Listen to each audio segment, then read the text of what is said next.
से भी बड़ी खबर है। श्री विजयनगर में 44 जीबी जीएसएस में भीषण आग लगने की जानकारी है। Shri Vijaynagar fire brigade team को घटना की सूचना दी गई और सूचना पाकर फायर ब्रिगेड की टीम मौके पर पहुंची है। अनूपगढ़ फायर ब्रिगेड की टीम को भी मौके पर बुलाया गया। आगजनी की घटना में जीएसएस में बड़ा नुकसान हुआ है। तस्वीरें आप देख रहे हैं और जो वजह सामने आ रही है वो ओवरलोड होने की वजह से यहां आग लगी, ये जानकारी सामने आ रही है। तस्वीरें आपके सामने, लोड इतना बढ़ गया कि इसे जीएसएस सहन नहीं कर पाया और उसके बाद में वहां पर ये भीषण आग। ज्यादा जानकारी के साथ में श्री विजयनगर से हमारे स्थानीय सहयोगी कमल मिड्ढा जुड़े हैं। कमल, क्या जानकारी, क्या पूरी तरह से आग पर नियंत्रण कर लिया गया है? सबसे पहले तो ये बताइए, और उसके बाद में नुकसान का आकलन अब तक क्या हुआ है? क्या जनहानि हुई है या फिर जीएसएस के बड़े नुकसान के तौर पर यह घटना रही? जी, मैं आपको बता दूं कि अब तक ये जो है जीएसएस का बड़ा नुकसान है। इस आगजनी की घटना की सूचना मिलने के बाद तुरंत ही श्री विजयनगर फायर ब्रिगेड जो है घटनास्थल के लिए रवाना हो गई। फायर कर्मियों ने जो है आग पर काबू पाने का प्रयास किया।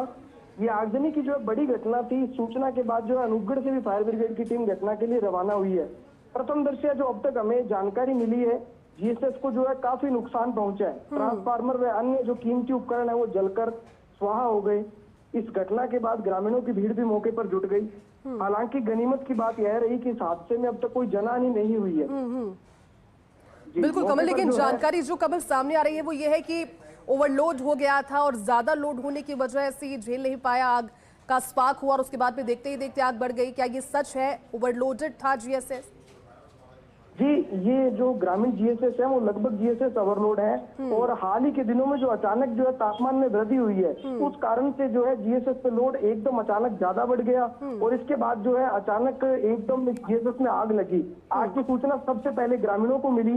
ग्रामीणों की भीड़ जो है मौके पर इकट्ठा हुई। ग्रामीणों ने विद्युत विभाग को व स्थानीय प्रशासन को इसकी सूचना दी। सूचना के बाद आनन फानन में आग पर नियंत्रण पाने के लिए कार्य किया गया है, परंतु इस हादसे में जो है वो विद्युत विभाग के कीमती उपकरण, जीएसएस का सामान, ट्रांसफार्मर, मीटर व अन्य सामान जो थे वो जल गए हैं, राख हो गए हैं और फायर ब्रिगेड की टीमें आग पर काबू पाने का प्रयास कर रही हैं। हमें जो जानकारी मिली है उसके अनुसार इस जीएसएस को रिपेयर करने में लगभग 2 से 3 दिन का समय लग सकता है। ऐसे में अब जो ग्रामीण क्षेत्र के लोग हैं उनको इस गर्मी में भारी परेशानी का सामना बिल्कुल कमल, मेरा अगला सवाल वही था, क्या कोई कोशिश और की जाएगी, किसी तरह का पावर बैकअप भी क्षेत्र में मौजूद है क्या, या फिर पूरा जो लोड था वो यहीं से जीएसएस था और अब क्योंकि एक बड़ा स्पार्क हुआ है, आग लगी है, तो फिर 3 से 4 दिन या फिर 2 से 3 दिन जिस तरह से आप कह रहे हैं अब गर्मी परेशान करनी होगी और विद्युत कटौती रहेगी क्षेत्र में? कमल, की यही सूचना है कि इस जगह पर जो है पावर बैकअप का कोई प्लान नहीं है, क्योंकि इस जीएसएस से 44 जीबी सहित आसपास के गांवों को जो है विद्युत सप्लाई दी जाती थी। ऐसे में ये बड़ा जीएसएस था और आग लगने के कारण जो है खासा नुकसान पहुंचा है।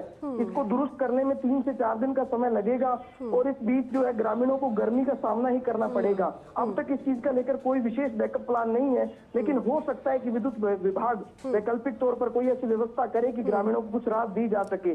परंतु जो तापमान में अचानक वृद्धि हुई है उसके कारण शहर के लोग भी खासा परेशान है। शहर में भी अलग अलग जगह फॉल्ट का जो सामना करना पड़ रहा है। एफआरपी टीम में विद्युत कर्मियों की संख्या की कमी है, जिसके कारण शहर में भी अलग अलग समय पर जो है अलग अलग वार्डों में कटौती देखने को मिलती है। दोपहर बाद से बात करें तो शहर के अंदर भी कई इलाकों में कटौती है। तो ऐसे में जो है प्रथम दृष्टया तो यही है कि 3 से 4 दिनों तक ग्रामीण क्षेत्र के लोगों को काफी परेशानी का सामना करना पड़ेगा। बिल्कुल कमल, तेज गर्मी और तेज गर्मी में कोड़ में खाज का काम, ये आग की घटना क्योंकि अब 3 से 4 दिन गर्मी की वजह